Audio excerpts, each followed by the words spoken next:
يا أيها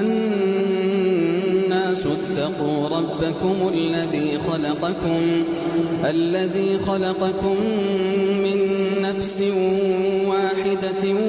وخلق منها زوجها وبث منهما رجالا كثيرا ونساء واتقوا الله الذي تساءلون